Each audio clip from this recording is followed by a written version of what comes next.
Les ténèbres se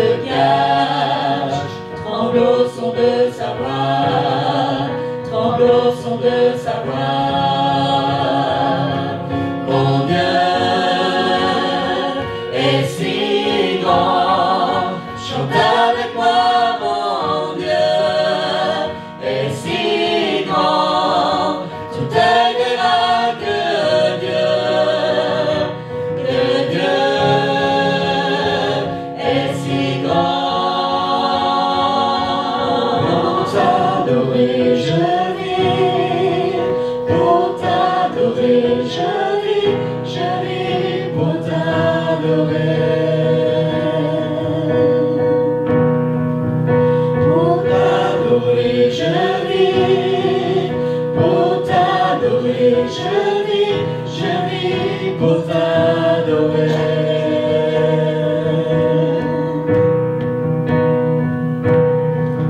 Pour t'adorer je vis, pour t'adorer je vis pour t'adorer. Oui Seigneur, alléluia. Pour t'adorer je vis, pour t'adorer je vis pour t'adorer.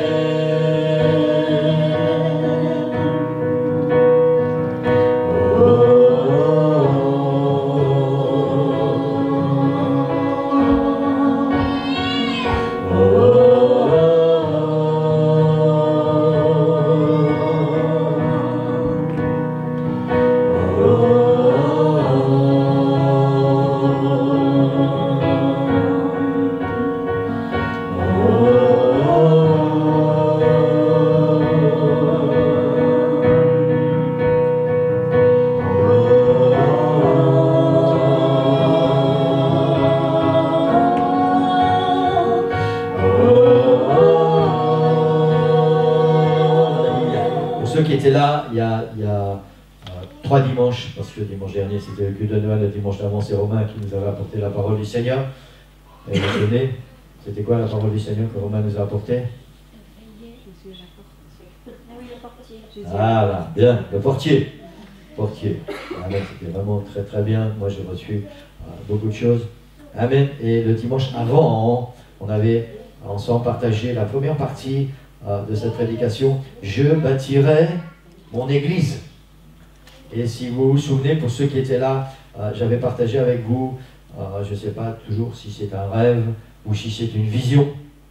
J'avais partagé ça avec vous, qu'on était l'église, on était en ville, par groupe, et on était en train d'évangéliser, on était en train de parler du Seigneur, mais c'était vraiment très particulier. On ne parlait pas du Seigneur comme on a déjà fait jusqu'à maintenant. Il y avait quelque chose à l'intérieur du cœur et c'était comme si les gens qu'on allait voir, les paroles qui sortaient de notre bouche étaient vraiment ciblées. C'est ce que les gens avaient besoin d'entendre. Il y avait une assurance, il y avait une puissance, il y avait une force. Et on parlait du Seigneur avec ces gens-là. On priait avec ces gens-là dans la rue. On était plusieurs groupes et on priait avec les gens. Et il y avait vraiment une onction puissante. Et c'était notre église. Et nous étions dans notre ville. Je ne sais toujours pas si c'est un rêve ou une vision, mais je me plais à croire que c'est une vision, que c'est quelque chose que le Seigneur veut accomplir pour chacun de nous. Vous savez, ça a 2 significations, ça. La première signification, c'est que comment je vais dire, aller porter l'évangile, ça nous appartient à chacun. Ça veut dire que nous devons tous, sans exception, être impliqués dans l'œuvre d'évangélisation de l'Église. Impliqués dans le fait de parler du Seigneur à ceux qui nous entourent. On ne doit pas croire que c'est le travail d'un évangéliste, c'est le travail juste d'un groupe dans l'Église ou c'est seulement le travail du pasteur. C'est notre travail à chacun. Et la volonté de Dieu, c'est que tous, nous soyons impliqués pour ça. Et la deuxième pensée qu'on peut tirer, c'est que le Seigneur nous donne la puissance. Les gens qui sont dehors ont besoin. Et le Seigneur nous donne la puissance pour bénir ces gens. Amen. Amen. Il faut juste que nous, on passe à l'étape supérieure. Il faut qu'on arrête d'être comme ces gens dehors, attendre que quelqu'un vienne prier pour nous, alors que nous avons tout reçu du Seigneur. Et il faut qu'on devienne ce que nous devons être, des envoyés de Dieu pour bénir ceux qui ont faim et soif. Amen. C'est ça la différence. C'est ça la différence. Ça, le Seigneur nous a jamais promis, parce qu'on va devenir enfant de Dieu, qu'on n'aura plus de soucis, qu'on n'aura plus de problèmes. Il a seulement dit, venez à moi, vous qui êtes fatigués, chargés, je vais vous donner du repos, et après vous allez accomplir mon œuvre, moi je vais m'occuper du reste. Ça c'est la différence. Amen. Et le peuple de Dieu, trop souvent, nous sommes occupés avec nos soucis, avec nos fardeaux, avec nos problèmes, on n'arrive plus à lever la tête, et on n'arrive même pas à s'en sortir. Pourquoi? Parce qu'on n'a pas la foi pour donner notre vie au Seigneur, pour donner nos soucis, pour donner nos problèmes, tout ce qui est là autour de nous. On n'a pas la foi pour donner ça au Seigneur, dire Seigneur, ça t'appartient, tu as porté tout à la croix, moi je vais m'occuper du travail que tu m'as confié. Amen. Gloire au Seigneur. Et ça veut dire que tous, nous avons le potentiel. Le Seigneur nous a donné à tous le potentiel pour aller proclamer sa parole. D'une manière ou d'une autre, nous avons tous ce dont nous avons besoin pour aller faire ce que Dieu veut qu'on fasse. Amen. Gloire au Seigneur, tous. Et j'insiste sur ce mot ce matin. Tous. Si on croit ou si on pense que nous ne sommes pas capables, ça c'est la voix du diable. Qui dit tu n'es pas capable. À partir du moment où tu as donné ton cœur au Seigneur, où le Seigneur a changé ta vie, où le Seigneur t'a rempli de son esprit, tu as tout ce dont tu as besoin pour accomplir l'œuvre de Dieu. Tu n'as besoin de rien d'autre. Tu as la puissance, tu as l'autorité. Amen. Mais seulement Satan, il n'aime pas ça, vous savez. Satan, il n'aime pas quand on va dans son territoire et qu'on essaie de voler les âmes pour les amener dans le royaume de Dieu. Il n'aime pas ça. Alors il va toujours nous faire croire, parce que lui, il sait très bien qu'on a la puissance, il sait qu'on a l'autorité. Il sait que si nous commandons au nom de Jésus, il ne peut rien faire contre. Alors il va tout faire pour qu'on n'arrive pas. Tout faire pour qu'on n'a pas proclamé la parole. Tout faire pour qu'on se croit, comment je vais dire, non armé pour ça. Tant que dans nos cœurs, il y a ces sentiments, je ne suis pas capable, ça c'est pas pour moi je ne pourrai jamais y arriver, moi je ne sais pas faire ceci, moi je ne sais pas faire cela. Tant qu'on va penser ça et croire ça, on ne va jamais rien faire, Église. Et Satan, il est bien content, il rigole, il dit aux démons, ceux-là vous pouvez laisser tranquille, il y en a d'autres qu'il faut s'occuper d'eux. Amen. On ne doit pas laisser les démons tranquilles, Église. Je sais qu'il y a des gens qui n'aiment pas quand on parle comme ça du diable. Ils disent il ne faut pas titiller le diable. Mais lui, il ne se gêne pas pour venir nous embêter. Et on ne doit pas le laisser tranquille. Parce que si lui, il nous laisse tranquille, ça veut dire qu'on n'est pas à notre place. Croyez ça de tout votre cœur. Si vous n'avez pas de problème dans votre vie au niveau spirituel, si Satan vous laisse tranquille, ça veut dire qu'il a des raisons bien précises. Vous ne lui faites aucun dommage.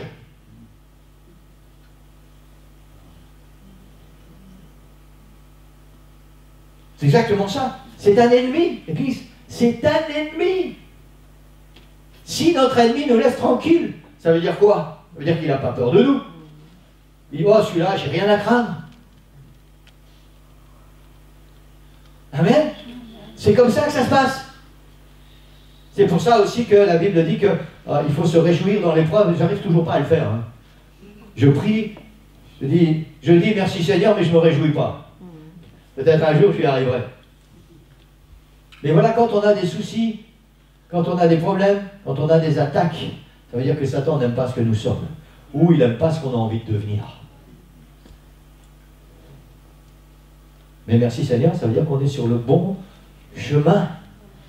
Le bon chemin. Amen. Nous sommes en guerre, Église. Nous sommes en guerre. Vous savez, avec tout ce qui se passe maintenant, je pense que nous, chrétiens, on doit vraiment regarder et prendre exemple. Cet État autoproclamé islamiste, parce que c'est un État autoproclamé, il n'a aucune autorité, cet État. Autoproclamé. Mais c'est devenu l'ennemi du monde entier. Maintenant, c'est vrai que, je ne vais pas faire de la politique ce matin, mais c'est vrai que les politiciens, on sait très bien que, voilà, je ne sais pas, la caméra, je dois... Mais c'est devenu l'ennemi du monde entier. Personne ne va faire alliance avec cet État, sauf s'ils sont comme eux.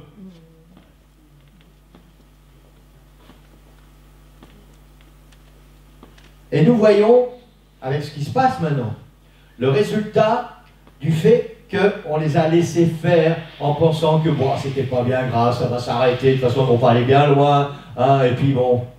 Et tout le monde a été tellement laxiste. Laxiste. Et maintenant on voit ce qui se passe. Et maintenant ils sont partout. Et ils sèment la terreur. Et c'est exactement la même chose. Vous savez, tout ce qui se passe dans la vie, on doit comparer ça, faire des parallèles avec la vie spirituelle. C'est exactement la même chose avec le royaume des ténèbres. Tant qu'on pense que bon, c'est pas grave, un peu ceci, un peu cela, et puis voilà, on les laisse tranquilles, et puis tant qu'ils ne viennent pas nous embêter, c'est bon. Tant que nous ne réagissons pas, Église, nous leur permettons de gagner du territoire et de s'affermir et de devenir plus puissants. C'est pour ça qu'on n'a pas le choix. Il y a tellement de chrétiens qui pensent qu'il ne faut pas embêter le diable, il faut le laisser tranquille. Si je le laisse tranquille, il va me laisser tranquille. Ça, c'est vrai. Mais quand tu le laisses tranquille, tu lui permets d'asseoir sa puissance sur ta vie.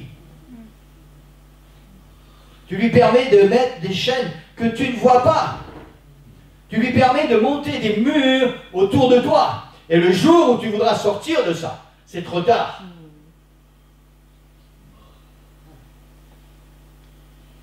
Amen. C'est comme ça dans la vie spirituelle, l'Église. C'est pour ça qu'on ne peut pas rester indifférent. Nous sommes en guerre. Et nous avons tous un ennemi commun, c'est le diable. Mais la seule différence, c'est que la Bible nous dit que celui qui est en moi est plus grand que celui qui est dans le monde. Alors même si nous sommes en guerre, si nous avons décidé de nous battre et si nous voulons aller de l'avant, nous sommes assurés d'avoir la victoire au nom de Jésus. Et c'est ça qui fait la différence. Amen. Amen. Ça, je le crois de tout mon cœur, Église. Vous savez, il y a une façon, je ne sais pas si je vais arriver à finir de prêcher cette prédication. Il y a une façon préférée du diable pour agir. C'est d'endormir aussi bien le monde que le peuple de Dieu.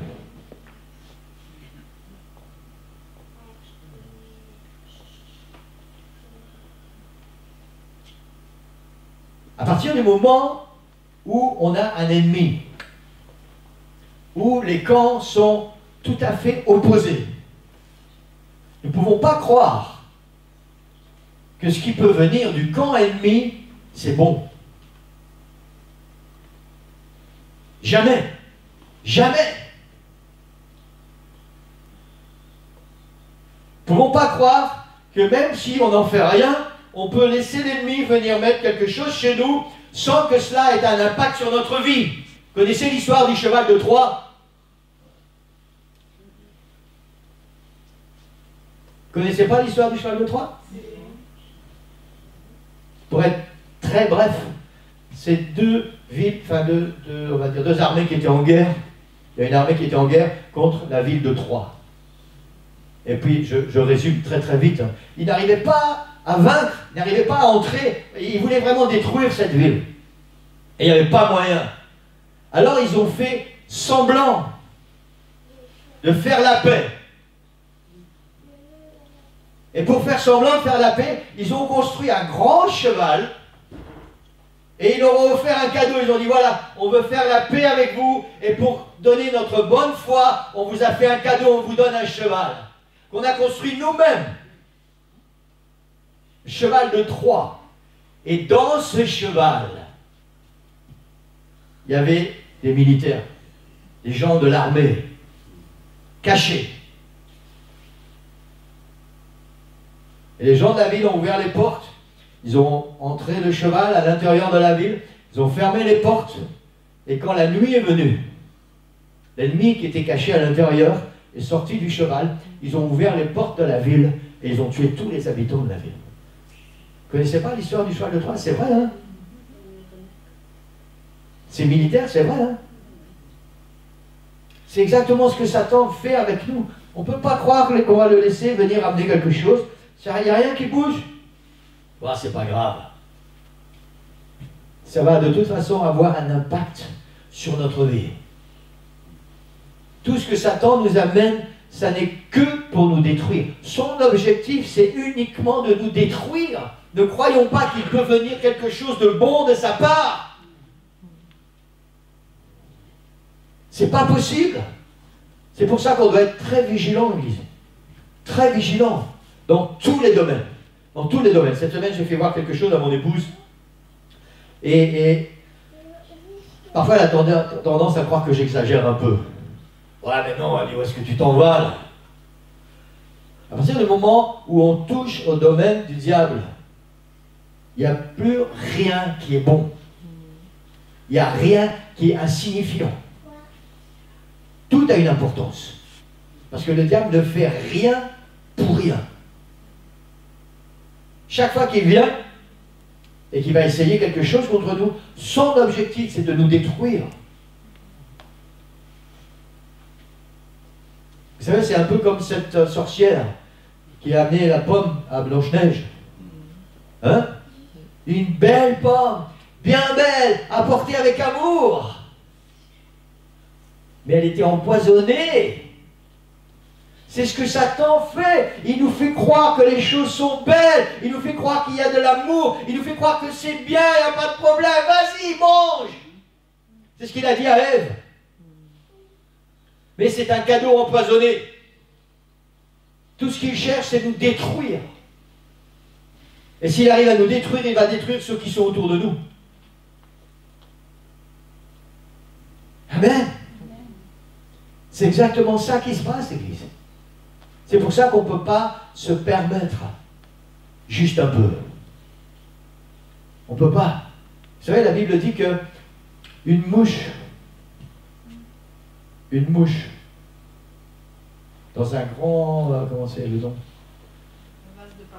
Un grand vase de parfum va détruire tout le parfum. Juste une mouche. Toute petite mouche. Ça va gâcher tout le parfum. La Bible dit, un tout petit peu de levain, les ménagères, vous savez ce que c'est? Un tout petit peu de levain va faire monter toute la pâte. Juste un peu, donner accès au diable.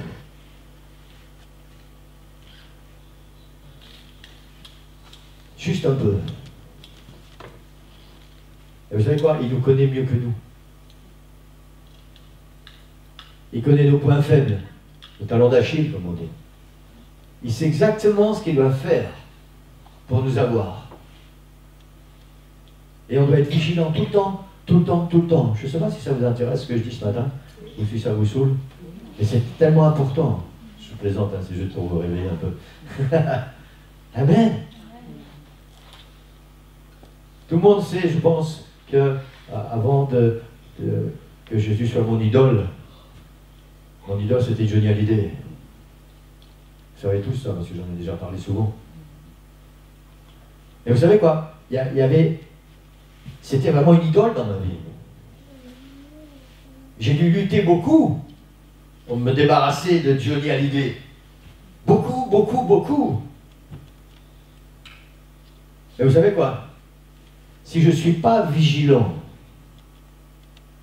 à la moindre occasion, il reprend de l'importance dans mon cœur. Pourtant, il y en a qui disent, ouais, Johnny, il est vieux, il est moche. Johnny, c'est Johnny. Voilà. Et je dois être vigilant tout le temps. Vous savez, je ne suis pas fanatique au point de dire je ne vais plus jamais écouter Johnny Hallyday parce qu'il a une belle voix, il a des belles chansons. Et parfois j'écoute, il fait une nouvelle chanson, je vais écouter la nouvelle chanson. Mais je sais que excusez-moi, mais si je prends mon pied à écouter la nouvelle chanson, je vais écouter une deuxième, je vais écouter une troisième. Peut-être qu'après je vais aller sur Internet pour écouter Johnny Hallyday. Il n'y a rien qui est insignifiant. On doit juste être vigilant. toujours vigilant. Parce que la Bible dit, votre adversaire, le diable, rôde comme un lion rugissant. J'ai regardé sur YouTube 2 ou 3 vidéos. Vous savez, tous ceux qui vont sur YouTube, vous savez de quoi je parle. Vous êtes allés, moi je vais chercher des chants. Hein, et puis sur le côté, la petite bande défilante, il y a des chants. Puis après, des fois, il y a des trucs, on ne sait pas ce que ça fait là. Hein, et parfois, il y a des trucs sur les animaux en Afrique. Et j'étais assez intéressé. Donc il y avait, c'était un lion ou une lionne, je ne sais plus. Et c'est filmé, c'est des gens qui sont un petit peu plus loin et qui filment ça. Comment un lion a tellement de patience quand il a repéré une proie. Je pense que c'était un jeune zèbre, ou bien une biche, enfin, je ne sais plus. Et le lion, c'était une lionne. Le lion, c'est ceux qui ont une grosse crinière. Les lionnes n'ont pas de crinière, donc c'était une lionne. Et oui, j'étais tellement captivé par ce qui se passait que elle a réussi à amener, c'était une biche, je pense, près d'un lac, un étang, en tout cas un grand étang où les animaux vont boire. Et puis, cette biche, tant qu'elle était dans l'eau, alors le lion venait d'un côté, et la biche, elle était dans l'eau, donc elle nageait, elle arrivait de l'autre côté. Et la lionne, tranquillement, elle passait de l'autre côté, et donc la biche, elle devait aller, mais la biche devait nager, donc elle devait faire beaucoup d'efforts. Beaucoup d'efforts. Et puis après, il y a une hyène qui est arrivée, et une deuxième hyène. Et les hyènes ont commencé à aller un peu dans l'eau. Donc cette biche, elle a dû donner beaucoup plus d'efforts. Et à force de faire des efforts pour aller dans l'eau, alors elle ne savait plus vraiment se débattre, mais elle ne pouvait pas rester dans le milieu, parce que dans le milieu, elle coulait. Donc elle revenait sur le bord, et à un moment donné, où elle était vraiment affaiblie, la lionne a pu l'attraper. Mais ça a duré longtemps. C'est exactement ce que Satan fait avec nous. D'abord, il va essayer de nous isoler du troupeau. Si tout le monde comprend le mot troupeau, de l'église. Il va essayer de nous isoler. Et une fois qu'il va nous isoler, il ne va pas venir comme un baraki, hein, avec des grandes dents, et ah, tu vas mourir. Non, non, non. Il va venir avec ruse. Ruse. Et il va nous fatiguer. Spirituellement. Il va nous fatiguer. Jusqu'au moment où on n'a plus la force. Et quand on n'a plus la force,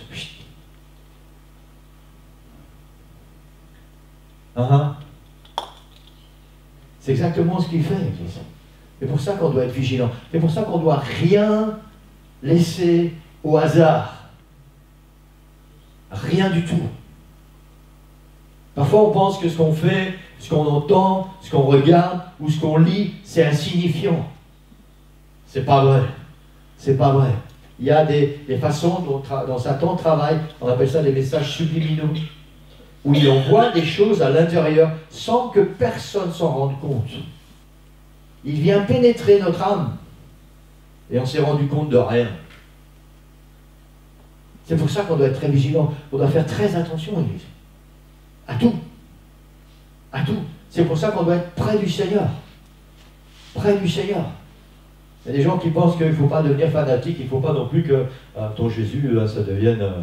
Si, il faut que ton Jésus, ça devienne ton idole. Il faut que ton Jésus, ça devienne ton amoureux. Il faut que ton Jésus, il soit avec toi 24 heures sur 24. Quand tu dors, quand tu te lèves, quand tu travailles, quand tu manges, quand tu prends ta douche, quand tu es sur la route, peu importe ce que tu vas faire, il faut que Jésus soit là dans ta vie, tout le temps, tout le temps, tout le temps. C'est le seul moyen d'être tout près du Seigneur pour que Satan ne puisse pas avoir un impact sur toi. Tant que tu es avec le Seigneur, alors le Seigneur te protège. Il y a une cuirasse. Et Satan, il peut envoyer les traits enflammés. Mais le Seigneur est là pour prendre soin de toi. C'est pour ça qu'on doit être des fous de Jésus. Même si les gens pensent qu'on est fous. Oui, il faut être fou. Parce que c'est un domaine spirituel où il n'y a pas de comment je vais dire ça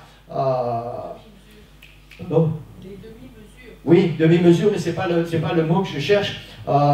Satan ne va pas nous faire de cadeaux. Hein? Il ne va pas nous laisser de répit. Jamais. Jamais. Il vient et tout ce qu'il veut, c'est nous détruire, l'Église. C'est nous détruire. Il veut détruire la foi que le Seigneur a mis dans ton cœur. Il veut détruire la joie que le Seigneur a mis dans ton cœur. Il veut détruire les promesses que le Seigneur t'a données. Il veut détruire la vie, j'allais dire excitante, mais oui, excitante, que le Seigneur a mis dans ton cœur. Il veut tout voler, tout. Il veut voler ton envie de prier, parce que ça c'est important. Il veut voler ton envie de lire la parole et d'étudier la parole et de méditer la parole. Il veut tout voler. Et quand il a tout pris, alors il te laisse là, comme un déchet. Il n'a aucune pitié pour nous, aucune. Amen. Plus que jamais, l'Église, plus que jamais, dans les temps dans lesquels nous vivons, on a besoin que Jésus soit le centre de notre vie. Amen. On a besoin que toute notre vie tourne autour de Jésus. Tout. Amen. Je vais pas prêcher la prédication parce que le temps a passé trop vite. Mais la pensée de la prédication ce matin était celle-ci. C'est que l'Église, la véritable Église, est une Église pentecôtiste apostolique. Pas une Église où c'est marqué dehors, Église pentecôtiste. On ne parle pas de ça. On parle d'une façon de vivre. On parle d'un état d'être pentecôtiste apostolique. L'Église est née le jour de la Pentecôte. Ça veut dire quoi, une Église pentecôtiste? C'est une Église qui vit sous la puissance et l'onction du Saint-Esprit. L'Église est née le jour de la Pentecôte et sous l'onction qui était là, sous la puissance qui était là, sous le feu qui était là. La Bible dit que Pierre s'est levé, il a prêché et 3000 âmes se sont converties. Je parle de cette Pentecôte, l'Église. Je ne parle pas d'un nom qui est affiché ou d'une dénomination à laquelle on appartient. Je parle d'une façon d'être, d'un état de vie. Être pentecôtiste, c'est vivre sous l'onction et la puissance du Saint-Esprit. Et l'Église, la véritable Église, est une Église apostolique. Qu'est-ce que ça veut dire apostolique? Vous savez, j'avais détaillé tout ça, mais on ne va pas entrer dans 3 minutes, j'ai terminé. Apostolique, ça veut dire que le Seigneur a donné aux apôtres la puissance, l'onction et l'enseignement pour nous aujourd'hui. Et tout ce que les apôtres ont fait, tout ce que les apôtres ont dit, c'est ce que nous devons faire, c'est ce que nous devons dire, c'est ce que le Seigneur nous a laissé. Vous imaginez que Pierre, l'apôtre Pierre, celui qui a renié Jésus, juste avant la crucifixion, avant qu'on vienne arrêter Jésus, Pierre il fait le fanfaron parce qu'il avait une grande bouche, comme la grenouille. Et puis Jésus dit un petit peu ce qui va se passer, et Pierre dit « Oh non, ça ne va jamais t'arriver tout ça ». Et Jésus essaie de calmer un peu Pierre. Et Pierre il continue. Et Jésus lui dit « Avant que le coq chante, tu m'auras renié 3 fois. » Je ne sais pas si on a déjà médité sur le reniement de Pierre. Pas le fait qu'il a renié, mais ce qu'il a pu ressentir à l'intérieur.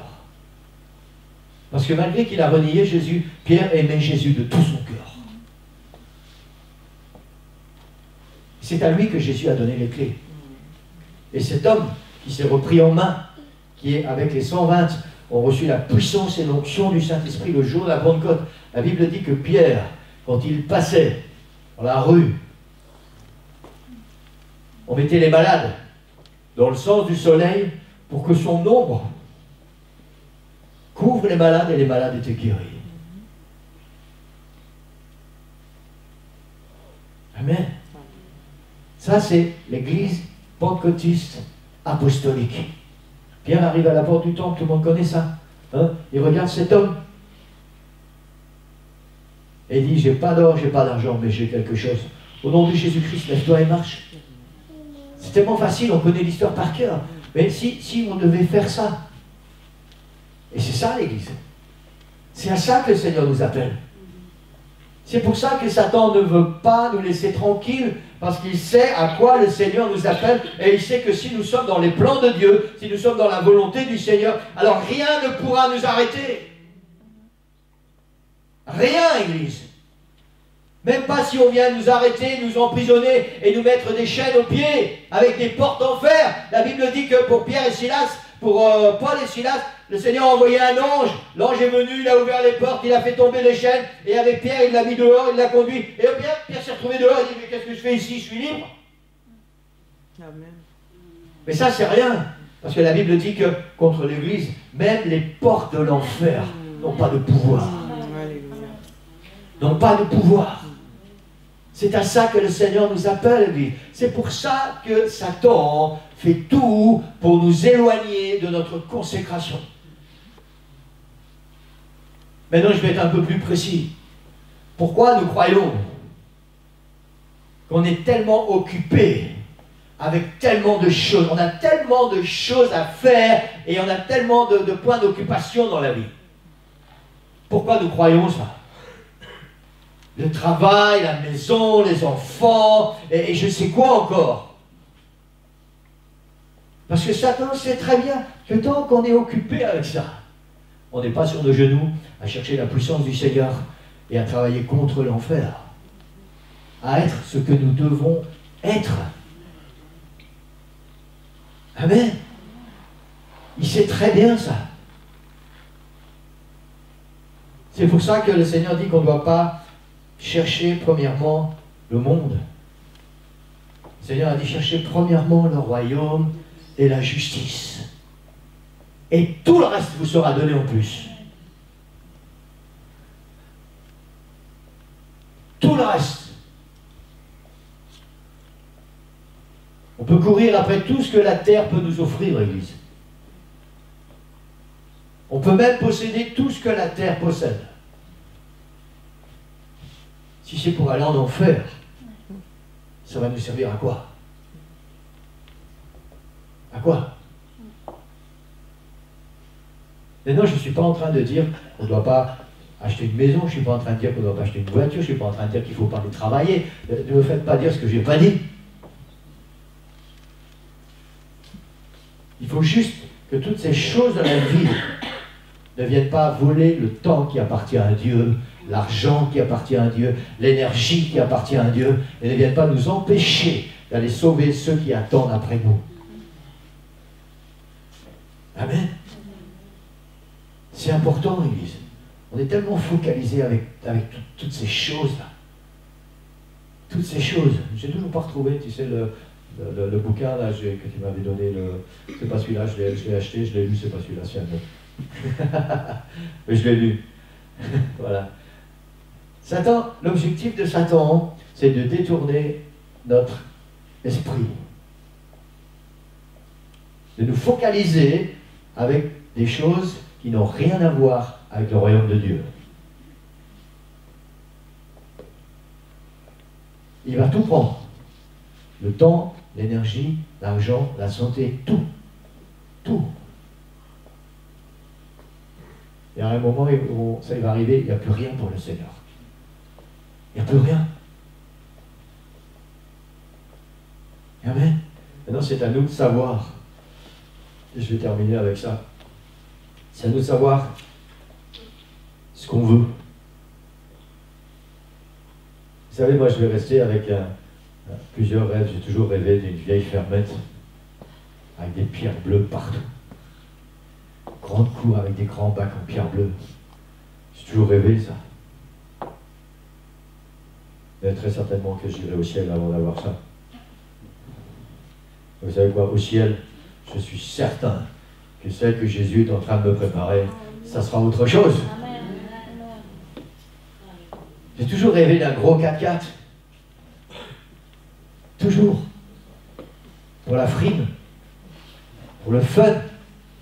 Pas pour l'orgueil. Pour le fun, parce que j'ai envie de ça.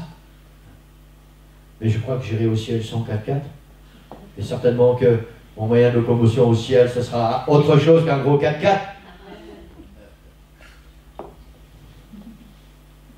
Ce que j'essaie de vous expliquer, Église, C'est que si je suis focalisé avec ce que mon cœur aime, avec mes désirs, un jour je vais mourir et je n'aurai pas encore commencé à vivre. Et je ne serai même pas arrivé à réaliser mes désirs.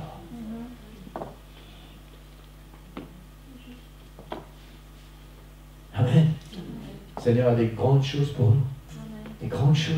Vous savez, la Bible dit que dans la ville, la Nouvelle Jérusalem, où Jésus est parti nous préparer une place, il est parti nous construire une maison. Vous savez quoi? Les rues sont pavées d'or. Pavées d'or. C'est un symbole. Hein? C'est un symbole. Mais ça veut dire ce que ça veut dire, l'Église. La Bible dit, où est ton trésor? Là sera ton cœur. Il y a un trésor merveilleux que le Seigneur est occupé à nous préparer. Et il faut mettre notre cœur dans ce trésor. Tout ce qu'il y a sur la terre, tout va passer. Tout va être détruit un jour. Tout. Amen. Ce qui peut nous arriver de mieux, c'est mettre tout notre cœur pour le Seigneur. Tout. Tout. Et le Seigneur va prendre soin du reste. Prendre soin du reste. Qu'on y croit ou qu'on n'y croit pas. Vous savez, Sœur Nicole et moi, depuis maintenant quelques temps, c'est un peu trop long à notre goût, mais depuis quelques temps, nous sommes la preuve vivante que si tu fais tes projets pour entrer dans les plans de Dieu, chaque besoin, le Seigneur va y répondre. Chaque besoin. Il y a même des fois où tu dis, oui mais ça j'aurais besoin, mais c'est pas possible. Tu n'as même pas demandé au Seigneur, Seigneur je voudrais bien ça. Non, tu dis, j'aurais besoin, mais c'est pas possible. Et le Seigneur répond à la prière. Tu n'as même pas demandé.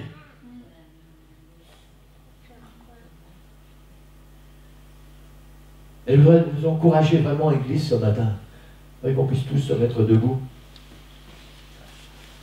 Vraiment vous encourager à croire que tout ce dont nous avons besoin, le Seigneur a tout. Il a tout. Tout ce qu'on doit faire, c'est Jésus, numéro 1 dans notre vie. Le Seigneur a besoin de mon argent, je vais lui donner mon argent. Le Seigneur a besoin de mon énergie, je vais lui donner mon énergie. Le Seigneur a besoin de mon temps, je vais lui donner mon temps. Le Seigneur veut que je fasse ça, je vais faire ça. Et lui, il va s'occuper de tout le reste. Tout le reste.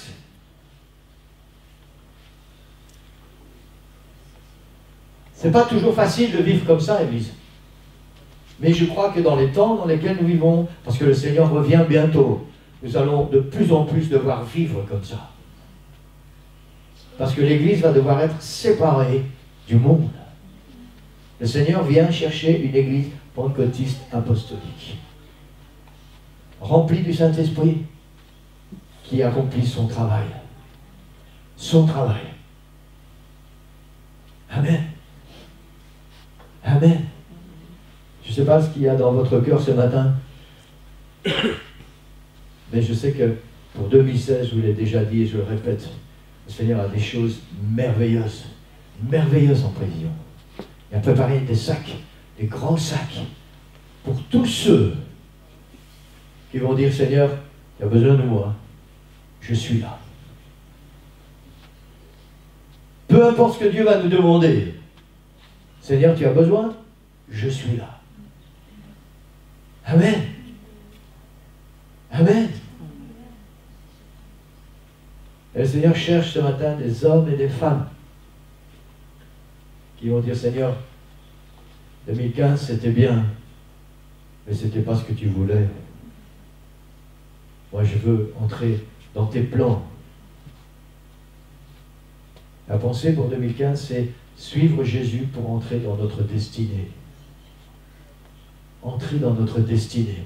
Ça veut dire dans les plans que Dieu a pour ma vie.